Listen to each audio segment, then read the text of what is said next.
It doesn't matter whether I achieve all of my goals or I don't achieve all of the goals. In 3 generations, I'll be forgotten, and the only people who were naysaying against me will also be dead. And so then it's like, just do it for me. And then when I wake up every day, there's only one voice I have to listen to. The more you flex whatever that muscle is of like independent thinking, the more it becomes the default way that you think. And then everyone else's actions just start looking more and more insane to you, living the life that you don't want, not wearing what you want to wear, not dating who you want to date, not living where you want to live. Like you're living at home and you want to move and your parents say no and you don't make the move, or you're dating a girl because she's socially accepted, by your friend group, she's safe, but like there's always some distance in between you, but you're like, I don't want to risk it, right? Or like you're in the job and every day you go there and you're like, it's okay. And the idea of just living an okay life just sounds so terrifying to me that the freedom to fail over and over again is still more fulfilling to me. At least it feels like it's real than walking through kind of on autopilot. And so I think that's a lot of the choices that other people make that seem insane to me now, but didn't seem insane to me a decade ago. You know what I mean? I think it's just like, as you practice taking more agency, taking more responsibility for the decisions, then you just get better and better at it. And then it just seems more and more ridiculous. They're like, I just can't quit my job. And you're like, why? Like, no, physically, why? Like, why can't you quit your job? Like, you know what I mean? They start hyperventilating. And it's like, could you move in with your parents? Could you move in with a friend? Could you split rent? I could, but other people who are going to die in 100 years would think what? Don't follow what most people do because you don't want the results that most people get. The average person is obese, likely to be divorced, and has less than 1K in the bank. It feels safe to do what everyone else is doing, but it's actually a terrible decision. It's like the best way to guarantee to not have the life that you want is to do what everyone else is doing. I had just one voice that I heard really loudly, and I was talking to one of our employees the other day, and I was trying to put it in perspective, a younger guy, and I was like, imagine how much you care about your mother's opinion and your father's opinion and your sibling and all of those other people. I was like, and now imagine that there's literally only one, because I had no siblings. I basically had no mother. I had just a father. And so like his approval was literally everything. And he disapproved of the path that I wanted to take in my life. And so I think a lot of these mental faculties or these little frameworks or these isms just came from like, how can I combat this incredibly booming voice in the background? Because like when I look at what I was doing at the time, like I was a consultant, I graduated in 3 years, I took the consulting job, I did all the things, but the craziest thing was that the moment that my father was most proud of me and he approved of my life the most was when I was the saddest. And so that's when I was like, maybe his approval isn't the right way to feel good about life. And so that started basically the 6-month journey from when I decided that I wanted to change my life till when I changed it. And I think that like as you become more able or more potent or higher agency, that timeline between when you decide you want to do something and when you actually do it just continues to compress, right? Like now if I want to change something, I'm like, let's change it, like done. The bigger the dragon is that you have to slay, the more evidence you have that you can slay the next dragon. And I think that is, if there's ever been a good point for why getting over the first hard one is so hard, is that it will then give you the reinforcement that you can do whatever you need to do next. The day you do it, the moment after you do it, I'm like, how many other conversations can I have? What have you got to lose? Exactly.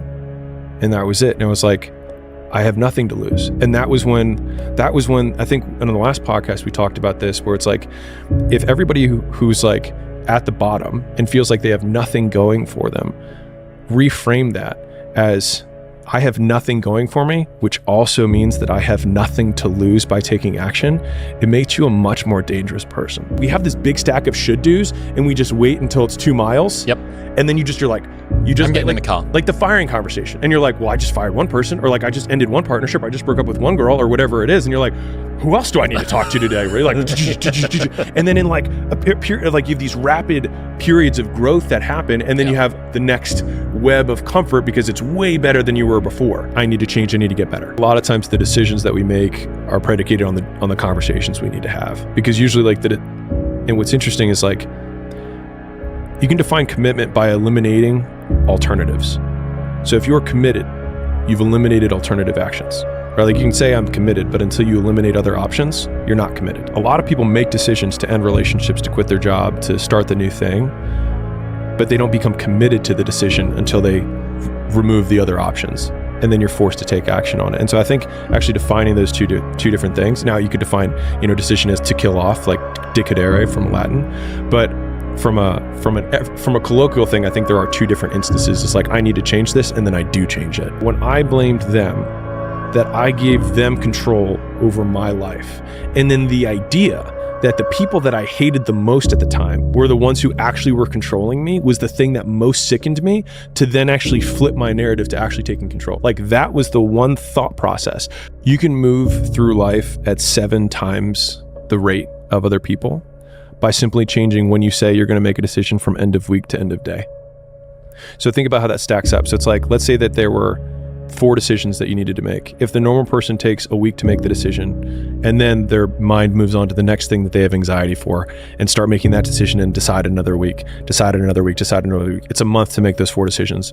Whereas the Superman that takes 1 decision day 1, second decision day 2, third decision day 3, fourth decision day 4, they aren't even finished the week yet, and they're where the other person is at the end of the month. And like, that speed of decision making, like not paying the attention cost, the opportunity cost of your time, I think it's really profound in terms of how quickly people move through life, in terms of achieving the goals that they set out. Because people are like, how is that guy so young and he's achieved X, Y, and Z? It's like, well, what takes you a month to make a decision, we make in an hour. And then the next hour, I make another decision that takes a year next month. And so like, that's how you can go 30 times or 100 times faster than the quote average person who's overweight, has $1,000 in their bank account, and is going to die at 70. I was high achieving, I did well in school. I tried hard. I did those things. But in terms of my risk tolerance and my fear of failure and my insecurities, yeah, absolutely. If anything, real talk, I'll bet you that I have more insecurities than most people, because those insecurities are what drove me to do well in those things. Not because I cared about school, but because I cared about what other people thought about me. The biggest achievers in life, I think, have most directly tied them not doing whatever it is that they want to do to death, whether they're consciously aware of it or not. And then that's what motivates them harder and has done it better. Every position has advantages and disadvantages. And a lot of people look at the really big guys and they're like, man, they'll look at me like, must be easy for Alex, right? And I remember when we had gym launch and we had a very big company, I would tell the guys who are coming up, I was like, if you're trying to compete against me, I was like, you have advantages. I was like, if you're on a sales call, you're like, listen, you're just a number to Alex. You're never going to talk to Alex, right?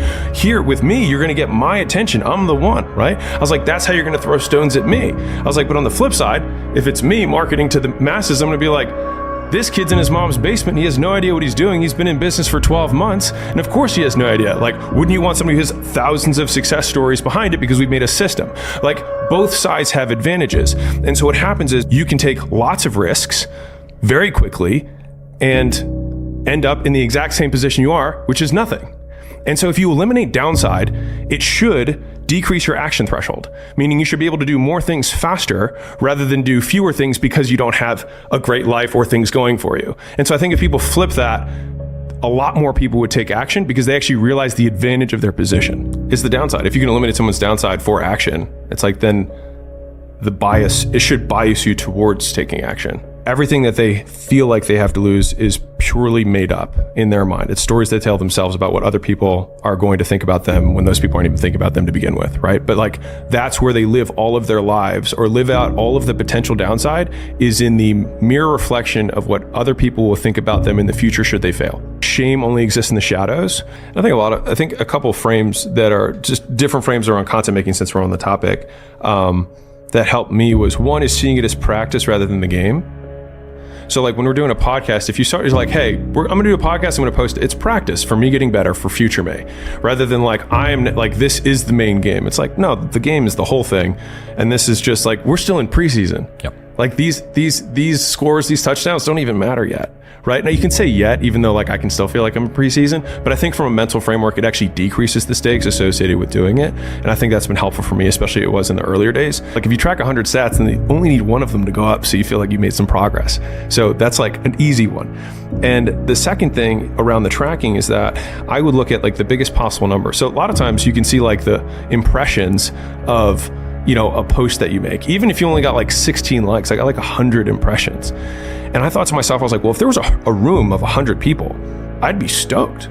Like that would be awesome. Especially in the early days, I was like, that would be I would totally feel like that was worthwhile. And so taking those little impression numbers and pretending that they were like micro events that I was making the work or the content for, all of a sudden made it feel worth it for me. And so the combination of I can have a small room and I'm really impacting, like when I get a view that has like 13 views on it, for like a video in the early days, I'd be like, well, shoot, I made this video and 13 people saw it. Was like a small room, like that works. But looking at both absolute growth and relative growth. So it's like, okay, well, I went from 10 followers this month to 15 followers this month. It's like, well, you can say that you only gained 5 followers. I was like, or you can say that you went up by 50%. And that was exciting. If we keep doing what we're currently doing at this trajectory, we compound at 13% a month. Yep. That's what it is right now. So 13% monthly, and that's just on one of the platforms we're on. And so I can just see what we're going to be at 6 months. And that's exciting. And so people who are most successful, a lot of times it's not that they necessarily have more willpower. They find other ways to reward themselves. And so he's like, the more skills you have, the more ways you have to reward yourself.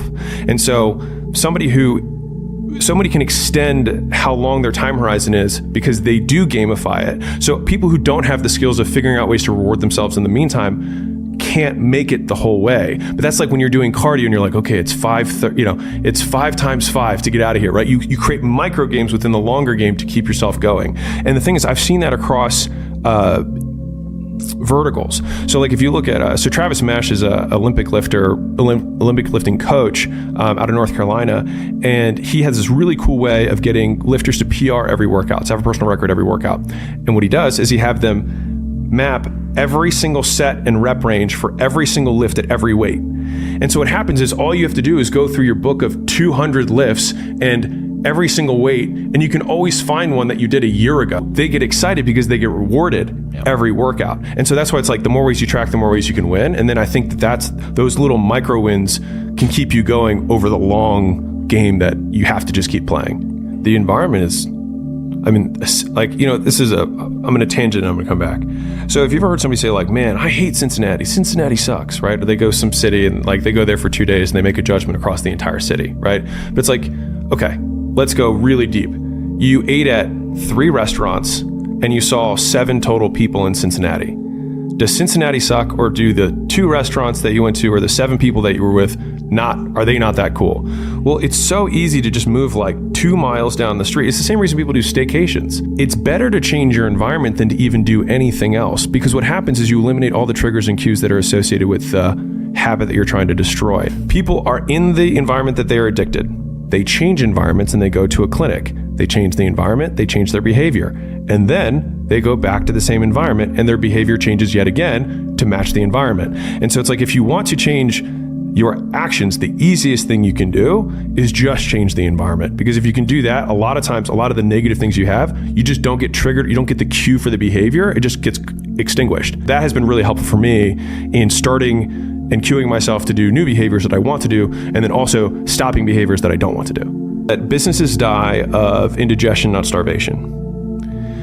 And so they overeat, they're not starving. It's the entrepreneur that, and this is like, you go back to human behavior, which almost all roads lead back to it, but the entrepreneurs get reinforced for changing direction. Because nothing worked. You change direction, something clicks. And so what happens is you learn a lesson from that. You're like, oh, so if I change direction, good things happen. But that's not the right lesson, which is one of my favorite things about entrepreneurship, is making sure that we learn the right lesson from the instance or the circumstance. It's like, I hired a sales guy, he did a bad job, all sales guys suck. Not the right lesson, right? But that's actually something that is pervasive in even the internet community, of like lessons that they'll tell the story and then they'll say the lesson, but sometimes the lesson, all we know is the facts of what happened, not necessarily the thing you took from it. I think most people feel really lonely when you want something that doesn't currently exist. And so some people call that dreams, some people call that goals, whatever it is. You're trying to pull something from your mind into reality, and you want it done a certain way. And if it's not done that way, it's not what you imagined.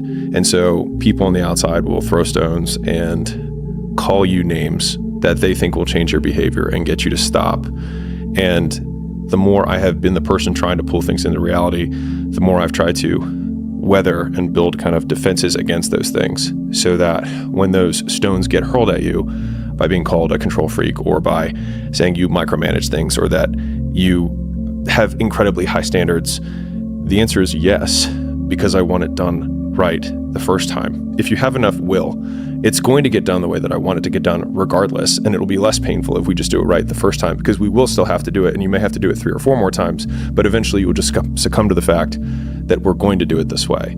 And I think all of the great things that have happened for humanity have been from one man or woman who had an idea and just wouldn't let people shake it from them. There's no silver bullets, only hundreds of golden BBs. There's just hundreds of tiny little improvements. It's like, how can we look at the can? How can we improve the way it ships? What about the weight? What about the color scheme? How does it sit on the shelves? How are people going to look at it in this market versus this market? Or like, how does this name appear on hats and on shirts and on sites? And what's the RGB, whatever the color scope is here versus there? And it's just 1,000 details that someone who does not care will not put the work to look into, because they're trying to check a box rather than to make something that people will love. The best art is art where the artist makes it for themselves. And where you see commercial work is where a bunch of people are trying to make something for an audience. And so they're trying to like rinse and recycle stuff that actually solves no one's problems, because no one is actually the audience. Whereas when you make it for yourself, there's thousands of people just like you who will have the same depth of understanding of it, but it feels selfish in the moment to make something for yourself. But when you make it for yourself, you actually make it for everyone. If you want the work that you have to last and to be meaningful and make an impact, it comes from 100 golden BBs, of 100 particularities, of 100 peculiarities that you are picky about, because the whole thing needs to work. And what happens is, if you have a big project, lots of people have to get involved, but there still needs to be one vision. And otherwise it looks like a Frankenstein where everyone just checks a box of something they did in the past, they just copy and paste it over, and then it doesn't resonate with anyone, because again, they just did it for everyone rather than for the artist.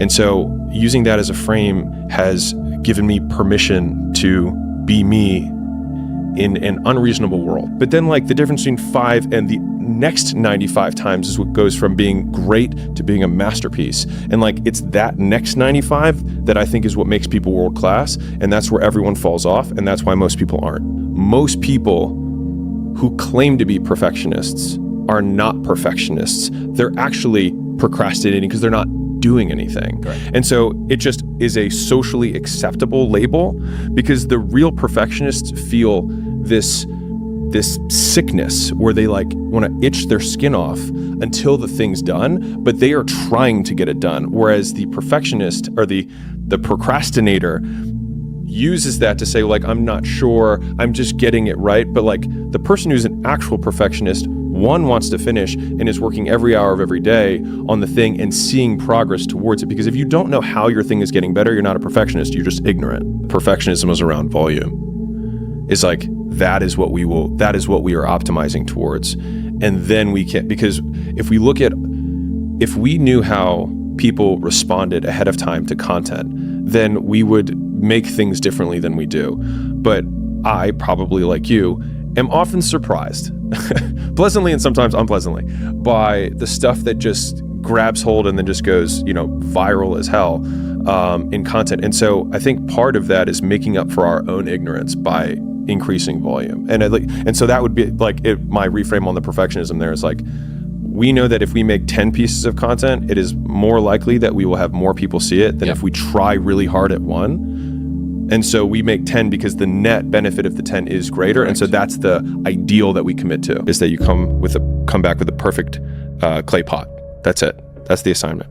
Volume negates luck, is that you can try to be lucky and pick the one perfect thing and try and make it. But if you don't want to try and be lucky, you can just do so much work that you will brute force your way to figuring it out. Like if you do 1,000 podcasts, you'll be pretty good at podcasts, right? But if you try to say, okay, you're brand new, and all you have to do is make one perfect podcast. The problem is that you don't have the perspective from which to make a judgment to say what is good, because you have zero data to base anything off of. And so you're basing your idea of a perfect podcast on something that you've literally never done before. And so doing the volume gives you the perspective to then have the best podcast at number 1,000 or 1,001. So I define learning by same condition, new behavior. If the goal is to get better and you're like, man, I really want to learn something from this podcast. If you listen to this podcast and then you're in the same exact conditions as you were before, and then you do not change your behavior, you learned nothing. And so using that definition has at least allowed me to change my behavior faster, which then goes into rate of learning. which I define as intelligence. And so a lot of people are like, man, he's so smart, but he just doesn't. It's like, well, then if he doesn't change his behavior and he's in the same conditions, he's a dummy. He's not that smart. If you are trying to battle the same boss over and over again, and you don't change what you're doing, and the boss keeps beating you, then it's not the game's problem. It's your problem. You are the problem. Knowing that maybe this works, maybe, but once you do it, it's a different type of learning where, at least for me, it's been that way. You could read 100 books on sales, but when you take your first cold call, all of that goes out the window because you actually have to sell. They require you to live. You don't require them. They'll be able to copy what they can see, but they won't be able to copy what they can't see, which is understanding why each of those pieces are in place. And when something changes in the future, they won't be able to iterate from there because they don't know why it was there in the first place. Everything is in R&D for us. And so we actually we're the only licensing company that had an R&D department, and we would test, we call them plays, but we test plays every 14 days. And so we'd spend 50 or 100 grand on just a test. We'd be like, all right, let's test this new marketing campaign. Or we'd say, hey, let's test this new high ticket sales process. Or hey, what if we try to sell memberships via chat? Let's just give it a shot, see what happens. And honestly, 70% of the time, it was worse than the control. Like, it didn't work as well. And what we would do is we'd present it to licensees and say, hey guys, guess what we just spent 50 grand on that you don't have to spend money on? Look at the results of this sell memberships. Total dog. Yeah. The thing is that most people are actually really happy to know that it didn't work because it felt like they were scratching an itch. Like, oh great, I don't have to do that one. Yeah. Like, someone did that test for me, move on with their lives. I think about how many different tools can I have in my tool set to make the rebound from down to back up as V-shaped as possible. Cosmic irrelevance is probably the biggest one when I think about, because it's so fast, I feel like I do it almost automatically now, which is like, okay, I'm on a planet spinning around a sun, inside of a galaxy, inside of a universe that we'll never reach the end of because it's expanding faster than the speed of light. Okay, the fact that, there was a mistake in my book printing, no one's gonna care. It just doesn't matter, right? So that's one of them. Another one's the frame of the veteran, which I use a lot, which is if this inconvenience happened 1,000 times in a row, on the 1,000th time, what would I think about it? Well, I'd probably be like, well, this is just how life is. And then if I could feel that way on the 1,000th time, then it means that I can feel that way on the first time right now, because it's just choice, because the actual circumstance is the same. This person lives their life in a way that I would not prefer. And so I have translated every single negative comment that comes to me, where someone complains about me, so flipping the script, to Alex lives his life in a way that I would not prefer. Mm-hmm. And so it's actually been this very weird, oh, they said all this stuff, and I was like, does that mean I live my life in a way they wouldn't prefer? Great, because they live their life in a way that I wouldn't prefer, and that's why it's their life and I live my life. And it's just been this really wonderful reframe that just almost comically completely minimizes most things. Yes. But I think that complaints come down to that. So you have circumstances, you have other people, and then you have self, and that's it. Those are the three big ones that everyone puts all of their blame on. And so the first two obviously don't serve you. The third sometimes serves you depending on what you do as a result of it, right? And so those big three has just been a really easy filter. Is like, oh, am I blaming circumstances? Am I blaming other people? Am I blaming me? If I don't accomplish them, I will be upset, or else. You become one with your environment. Everything around you will try and force you to dilute yourself. It will force you to try and fit in with your surroundings. And he said, this force is natural and it's inevitable, and yet we have to fight it. And the fact that it's hard does not make it less worth it. The single greatest skill you can develop is the ability to stay in a good mood in the absence of things to be in a good mood about. If everything that we do eventually becomes irrelevant, the single greatest skill that you can develop is being in a great mood in the absence of things to be in a great mood about. Most people don't question someone who's in a bad mood. I'm just in a bad mood. So it's well, if you can be in a bad mood for no reason, it's you might as well be in a good mood for no reason, because that one at least serves you. And so I've been trying to exercise, because there's, on one degree, there's let's count things to be grateful for. On the other side, it's why do I have to have things to be grateful for in order to be in a good mood? Why is trying to find things a requirement of being in that mood? Can I not find things and still choose to be in a good mood? Because I've certainly not had things to be in a bad mood about and been in a bad mood. Mm-hmm.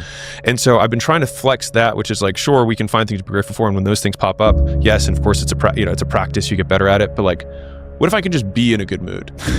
And so I've just tried to break that relationship between the two, because then it makes it contingent on something that I can find. If you use that side of your brain, not to derail us, but like, I think that has been one of the things that's helped me a tremendous amount in business.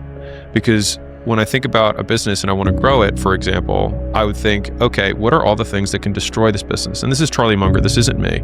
But basically he says, invert, always invert. And Einstein said that too. And it's because like you get to use this way stronger horsepower engine of like, how do I grow my business? You can obviously think that way, but the alternative would be like, how would I absolutely destroy this business in the fewest possible moves? And then when you list out those moves, you're like, cool, now let's do the opposite of that. And that has been, honestly, some of the sources of my greatest kind of creative moments have come from these apparently obvious things that would kill us. Well, what if we did the even more obvious thing and did the opposite of what would destroy us? And it's worked better than I deserve. The skill set you often need to become successful in business is the one you need to get rid of to be happy in your life.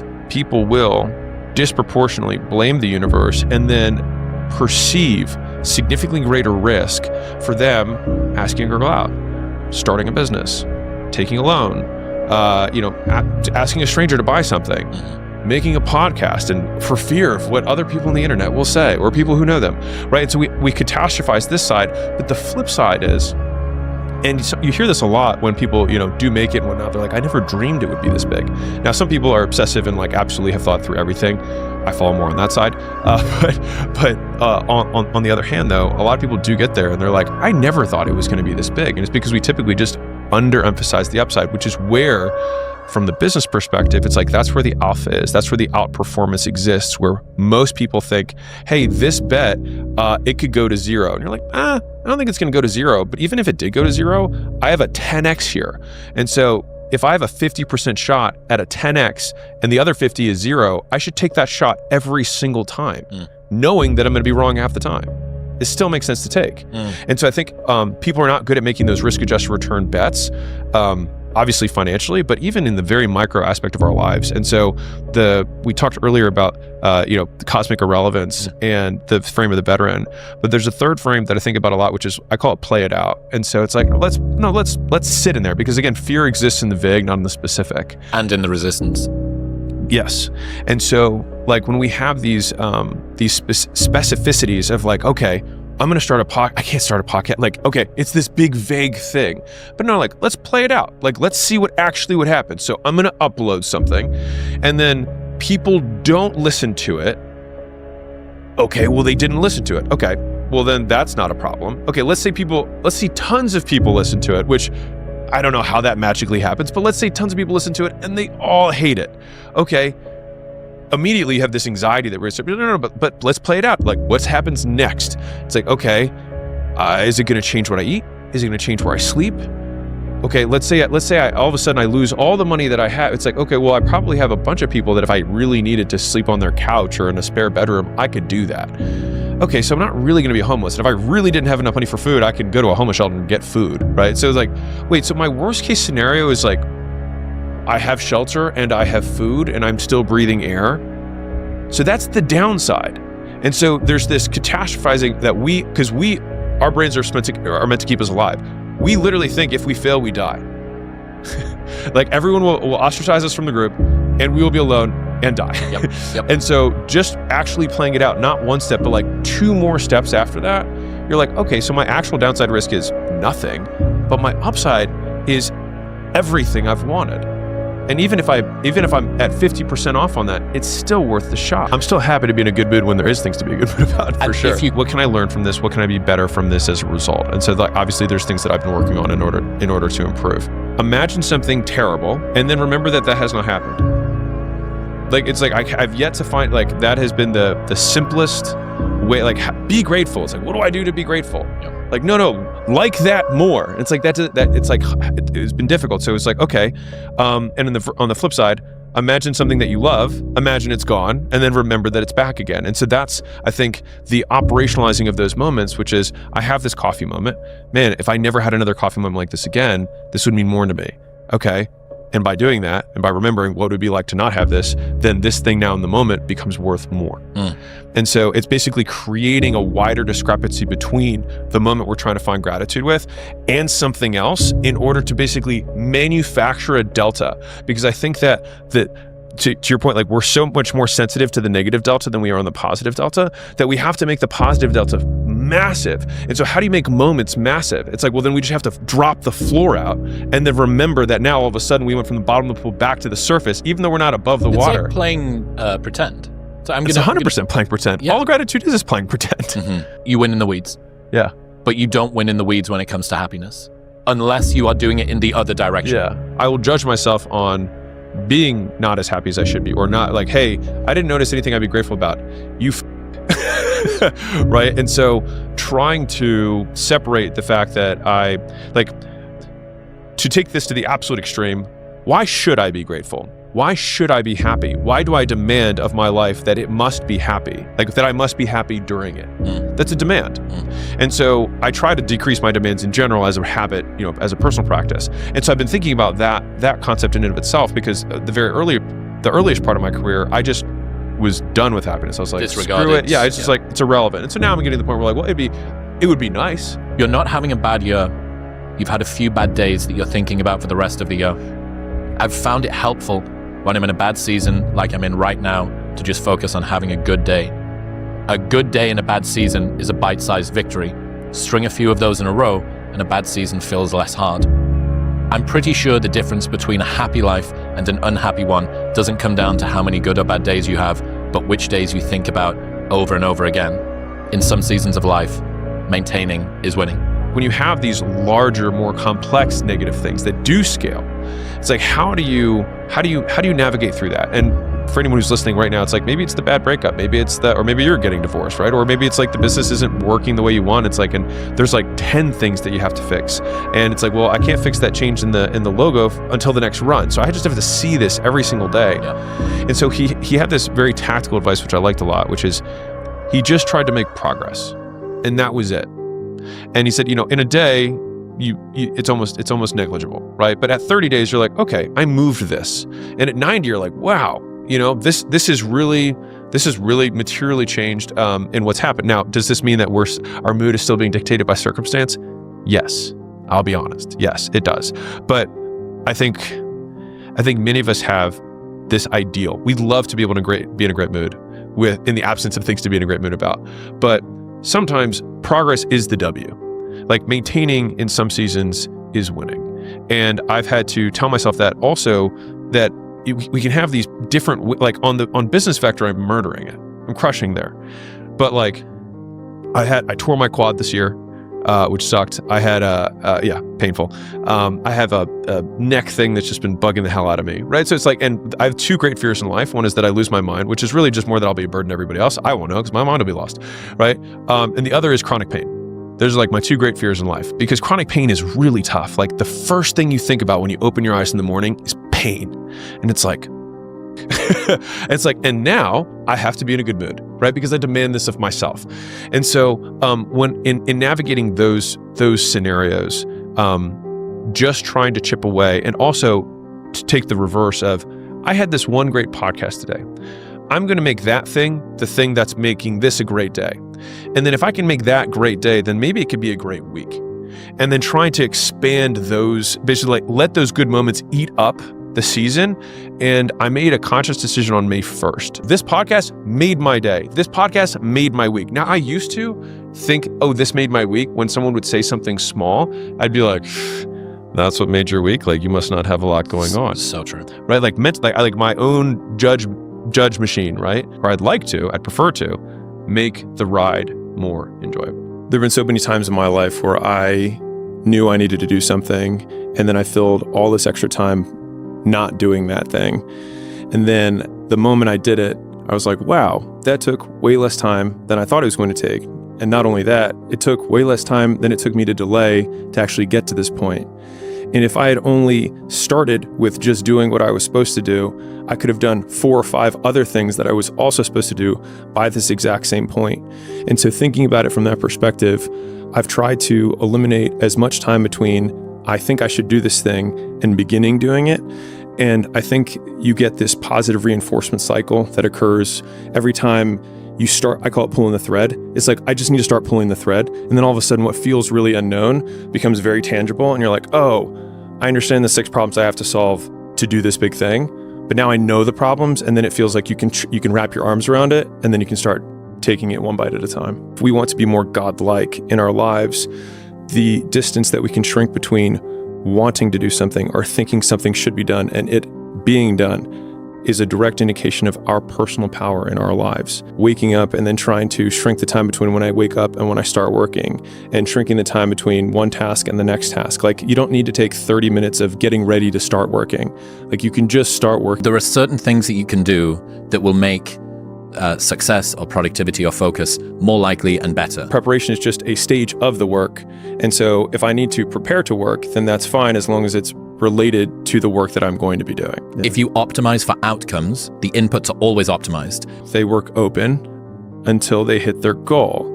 And so sometimes that means they hit their goal by noon and they can cut out. Or that means that they have to go from 5 a.m. until midnight that night, because that's how long it took them to hit the goal. Practice my presentation until I do 0 mess ups, right? Or whatever that output is that you want for quality or quantity. Once you hit that, then you just jam that button as hard as you possibly can. I've been disproportionately successful in different domains in my life by ruthlessly focusing on one input.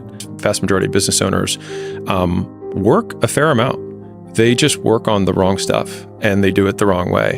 And so they get so little for their effort that they wonder when they're at home empty-handed in bed, why isn't this working when I am working? But if you define work, at least the way I do, which is output. So I define work by output. And in order to get output, it's volume times leverage. So how many times you do the thing times how much you get for each time you do it. And so that is do you work smart or do you work hard? It's you do both. You do as many reps as you possibly can, and you do it with the most leverage possible. So if I make 100 phone calls, the leverage that I can have there would be how skilled I am. So if I make 100 calls, I might get 10 times more. And so I worked more, I had more output than somebody who has less skill. But the only way you get skilled is by doing more inputs, by working more, doing more and getting better. We need to be reminded more than we need to be taught. Bad things happen all the time, and they only become interrelated if you let it affect your behavior. It only drinks in that which makes it stronger. The more times you do what is required to get what you want, the more times you get what you want. When you're growing in a business, it's very painful. When you're stagnating in a business and you're plateaued and you don't know what to do, it's very painful. When you're declining and you also don't know what to do, it's very painful. And so that means that all conditions of reality are painful. And so if pain is a prerequisite for reality, then it means it's just a signal that we are alive. And so in thinking about that, rather than pain as a problem, it is a signal that I'm breathing, and then becomes irrelevant. Feeling bad has 0 correlation to your performance in the gym. In the beginning, you're like, I feel bad. And then you think that should weigh on the decision of whether you do the thing that you're supposed to do. And then you start realizing that you can do the thing even though you don't feel good about it. And you start hypertrophying it. Things are not what they are. Things are what we think they are. For instance, you're doing a hard workout, which gives you a signature feeling. You're laid on the floor, panting, heart rate at 180, sweating from everywhere with the taste of metal in your mouth. This is oddly enjoyable. But if this exact same sensation was to spontaneously occur in your car while sat in traffic, you'd call an ambulance for fear that you're having a heart attack. Framing is everything. Sometimes you just want to stand in the corner and stare out of the window. The problem is, when you're not smoking and staring out of the window, you're an antisocial, friendless idiot. If you stand and stare out of the window with a cigarette, you're a f***ing philosopher. The power of reframing things cannot be overstated.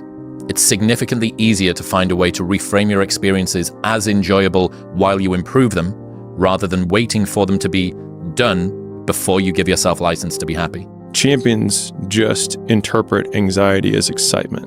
And if you're excited to go up, then you're like, I'm amped, versus I'm stressed. You have to do it so many times that by the last time you're doing it, you're bored of it. Like, you don't even want to see the thing again. When you're sick of it is the point where you'll have no adrenal response to the stimulus because you've seen it so many times. You could do it in your sleep because you hate it at this point. And then when you get up, you're like, oh my God, let's just do this because I can breathe this thing. Over with. Yeah. If you're insecure, which everybody is, let's be real, you might as well use the insecurity to get something out of it. right? Like one of my favorite things about entrepreneurship is like use what you've got. And so a lot of people think that they need to fix their conditions in order to get like the perfect conditions before they start. But the perfect condition is whatever one you're in, because it gives you whatever assets you have. That's the cards that you're dealt. And so you just play the hand. And a lot of people have great cards. It's like, man, I'm so afraid of, it's like, use it. It's like, I have nothing. What makes you very dangerous because you have nothing to lose, right? Like one of the really interesting things I think about it from a business perspective, but it probably applies to everything, is that there's always an advantage and a disadvantage from every position, right? So like I remember Gym Launch is still a big company and still continues to grow, but in the gym licensing space, there's not many people who can compete with us there, right? And I would talk to guys who are in the space, I would talk at a conference, whatever, and younger guys would be like, well, I want to be in this space too, and it's not fair because you have this big advantage. And I was like, you have a way bigger advantage than I do. I was like, because if I were in your position, I would go to every single gym owner and be like, you don't want to be with Gym Launch. You don't want to be with Alex. You're just a number to him. Like, you're never going to talk to him. Like, you're just a cog in the wheel there. With me, you're going to get my personalized attention. There is just some employee down the chain that's following some process, right? I was like, but on the flip side, if I'm talking to that same gym owner, then I'm going to say, you don't want to talk to Jimmy. He lives in his mom's basement. He has no proof that he's good at what he's at. The reason that we're number one in the space is because we've done it so many times and we have a system that we know that if you go on this side, you will get this result on the outside. I was like, there's always a position and there's always an advantage. I was like, you just have to play the one you've got. And most people just look at what everyone else's advantages and don't think, which one do I have? Everyone's afraid of losing money when they invest, but the only guaranteed investment that doesn't work is never investing to begin with. They take the long failure rather than the short one, right? I mean, it's what it is, right? You just fail long. You and I are going back and forth on trying to figure out how many different ways can I say that either the people that you're worried about judgment are going to die, or that you're going to die, or that even if you do achieve the thing, they won't care anyways. Or if you don't do anything, they won't think about you to begin with. And don't you want to be thought about to begin with? Like, don't you want some level of significance? To understand is to forgive. Rather than saying like, what do I want? It's what do I hate least? And so we get to run it. So then you get to use your run away from engine rather than your go towards to engine, yeah, the right? mouse and the cheese again. Yeah. You don't gain confidence by shouting affirmations in the mirror, but by giving yourself a stack of undeniable proof that you are who you say you are. Outwork yourself out. If I were to speak in front of 10,000 people, I would probably spend a good amount of time prepping the presentation to make sure it was good. I was like, well, I'm gonna speak in front of 500,000. I was like, so I can rationalize spending 50 times the amount of work and effort and time to make this thing exceptional. Because I mean, the numbers are hard to fathom, but that is the numbers. Like if I had a 10,000, that's what I would do. And so it allowed me to take a presentation and, I have 900 slides that I'm going to get through in 60 minutes. And I have now, every single day, I do a full draft of the, I'd say the presentation in my head. And then I do a second run where I say it out loud and I record it. And then after I record it, I play the recording with the slides up and I fix or add every slide where I stumble or there's something that should be there or visual, and I keep going until right now I'm a week and change out, and there's not much else I can do to it. And so I'll still continue to do that from now until the day that it happens, but I probably won't have as many changes because I should just keep nailing it. And then when I get up there, it doesn't matter if the tech doesn't work or if the book shopping page cart doesn't work or whatever it is, because I'll be able to step off stage and look in the mirror and be like, you did everything you could. And the thing is like, no one else will know that, because I know that like I could not do that. And I probably a lot of people were like, dude, you have so much goodwill. You could probably just say like, here's the book. But I would know. And if I believe what I say I do, which is that I'm the ultimate judge, jury, and executioner of my own self-esteem, then I'm the only person who can say good job or not. I will do enough work that there is nothing left to be done. And that means that I can also do fewer things, which means I have to be more selective about the things that I choose to do. But when I do them, they will be done well and they will be done right. It's not about what everyone else will think, because when I'm on stage making that presentation, the only person whose voice I'll hear is mine. And I will know if I have done everything in my control to be prepared or not. But when you start defining your own success that way, it actually starts to feel under your own control.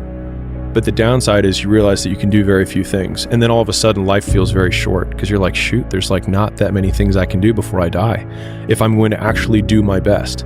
Measure in hundreds of hours. How many hundreds of hours have you put towards something?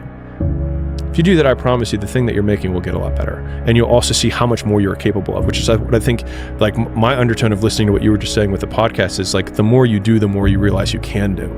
And so what happens is, you actually, even though you're going pro right now, you're like, dude, next year I'm going pro. Yeah. Because this is now just a minimum standard. Of course I work out 3 days a week. Of course I do 3 podcasts a week. But dude, once we have the reality TV show and we have the full crew and we have the headquarters, like, because then the path gets lit of where you're going to go, because you're so singularly focused and you know you have no other distractions. The attention cost you're not paying that down anymore.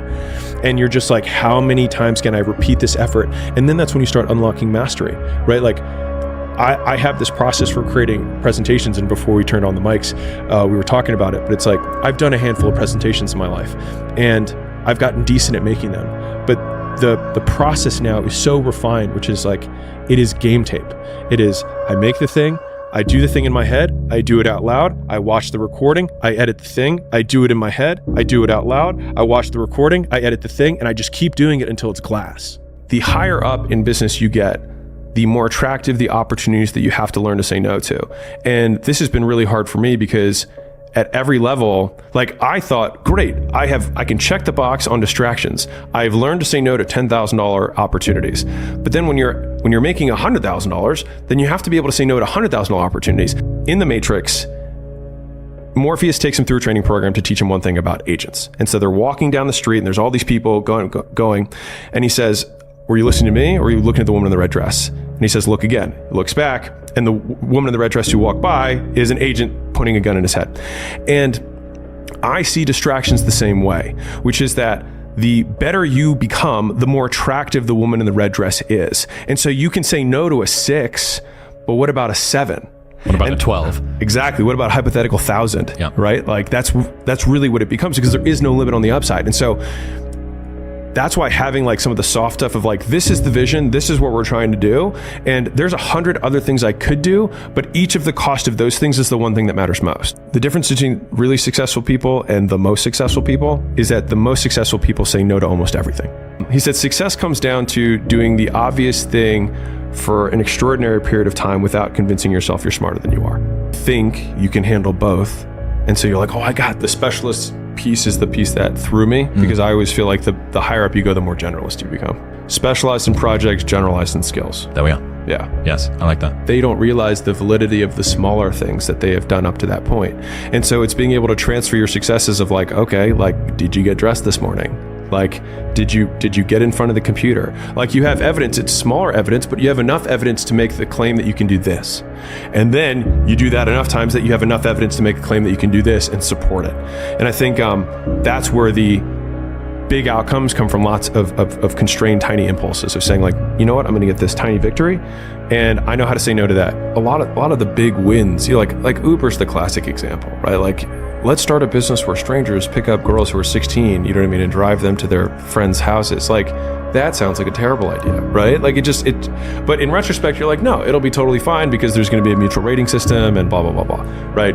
Taking out the fact that there are people who've been captured and whatever. Anyway, we'll put that to the side, right? And the thing is like, just because we're on the investing side, what we found is that there are always reasons to say no to a deal. You can always find reasons to say no because there's nothing that's risk-free. Even treasuries have risk. The US economy could collapse and treasuries could be worth nothing. Like, and you could create a really compelling argument. Lots of influencers spend a lot of time doing that, right? Is it likely? Maybe, I don't know, but it's probably less likely than a bank failing. Because if the US fails, all the banks by default are also failing. So which of these is greater risk? So then you start comparing risks rather than trying to eliminate risks.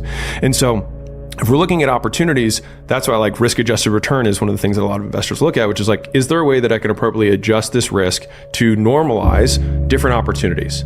And I think that single skill set is one of, if not the most important skill sets as an entrepreneur, because fundamentally it's betting. Like, that's what we're doing. We're making bets. Every day we bet with our time, we bet with our money. With the limited constraints we have or limited resources we have against unlimited opportunities. Because that's the hard part, is that it's unlimited women in the red dress. Now there's some 4s and there's some 6s and there's some 8s, but you have to both rate the girl, right? The opportunity, and then also how crazy is she, right? Or whatever risk factor you want to, associate with this. Is she going to stab me in my sleep? I don't know, right? Does she have a crazy ex-boyfriend? I don't know about it. I don't know, right? And so that's why we do the diligence process. But like the way that because I just tied up this chapter in the book that's coming out, is when we're organizing opportunities that we're going to pursue with a business, we look at what are the ones that we have the absolute highest likelihood of success, that we need no new skills and no new effort. If we can do that, or the least amount of new effort and no new skills, that would be the first thing we're going to do. And then once we take off all the ones that take basically no effort and no extra skills, we're like, okay, which ones take more effort and still no skills? And then once we do that, then we're like, okay, now we can start learning a new skill. And of the different skills that we could learn, which of these is going to give us the highest leverage, as in most output for the least amount of input? And that's pretty much how we tick down which of these opportunities we want to pursue, because those have the lowest likelihood of not happening. People who have been scored and quantified on their ability to make decisions. And so I think that we can learn a ton from how investors make decisions overall. It's like why Ray Dalio's book, Principles, became like a bestseller, even though 99.9% of people who are reading the book aren't even investors, or definitely not investors at his level. But the principles of good decision making are just quantified, and we have a scoreboard for these guys being excellent decision makers. Whereas most other people, you don't have a real scoreboard, so we can't tell how valid is their advice. And I think that's what makes taking advice from really world-class investors who've been doing it for decades as a great source of information, because we can validate that they have a stack of undeniable proof that they are who they say they are. You know, there was lots of hazing back in the day, which is not fun, and, you know, a lot of sleepless nights and things like that. And you go from like partying with girls, feeling like you're top of the world, all these brothers feeding you drinks, being like, you're awesome, dude, to then like the next day. And this is literally how it happens. This is how like the break in reality happens. Who here thought it was going to be easy? Who here thought it would be hard? They raised their hands. I'm like, guys, this is what hard feels like. And all of a sudden, there's just like this big exhale in the room. And they're like, expectations get reset. This is normal. You wanted this thing. You expected it to be hard. Reality now matches conditions. Sorry, expectations now match conditions. This is what hard feels like. And then all of a sudden, it's like they got permission to feel. And by getting permission to feel, they stop feeling because they're like, this is just my new world. And so then, you know, you're like, listen, you give 8 weeks, you're going to get 3.5 years. Other people are going to drive you around late at night. Other people are going to clean after you. Like, it's a good investment, right? And that it was a good deal. Like, you give 1 semester and you get the rest of them to just do whatever you want.